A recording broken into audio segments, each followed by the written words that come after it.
Nang dahil dito sa business na natagpuan ko, like 10 months ago, so mayroon na akong time sa sarili ko na makapag-workout everyday kasi kailangan naman talaga natin yan na mag-workout tayo para sa health natin, right? So, sa daming nabago sa buhay namin, ng pamilya ko, mula na natagpuan ko dito ang business na to.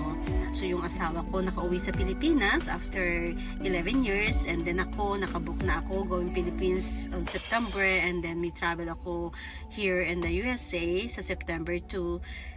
And ang maganda, yung anak ko, dalawa yung college ko ngayon, yung isa matatapos na sa nursing, punta na siya sa university, and then yung bunso ko mag-start na naman ng college. So hindi na ako nagwo-worry para sa mga tuition fee nila kasi andito yung business na magpo-provide all the expenses. And ang maganda talaga na masasabi ko na achievement ko is yung pagpapagawa ng second house namin sa Pilipinas. Nalaala ko nung wala pa ako dito sa business, 3 yung trabaho ko na halos hindi ko maidiretso yung katawan ko dahil alam nyo naman ang trabaho as a caregiver, sobrang hirap talaga. And I had no choice. Kailangan gawin ko yan para kami makasurvive ng pamilya ko. And I'm very thankful kasi talagang binigay ni Lord sa akin ang business na to na unti-unti nababago yung buhay namin at ng pamilya ko.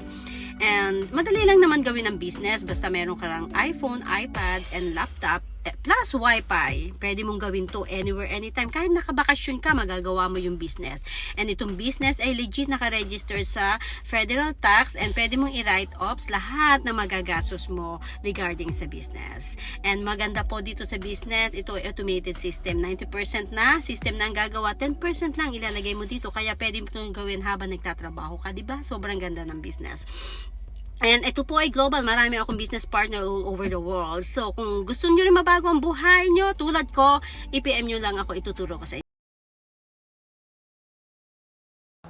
Hello Kuya and Ate Nora. Ito update ko ulit kayo sa inyong bahay. Andito ako sa second floor nyo. And pakita ko yung isang kwarto. Ito yung isang kwarto. Ito yung CR sa loob ng kwarto. Ayan yung magiging CR. Tapos, ito yung isang CR pa po. Ayan, yung isang CR pa. Ito, ongoing po sila ngayon. Bilis ang trabaho.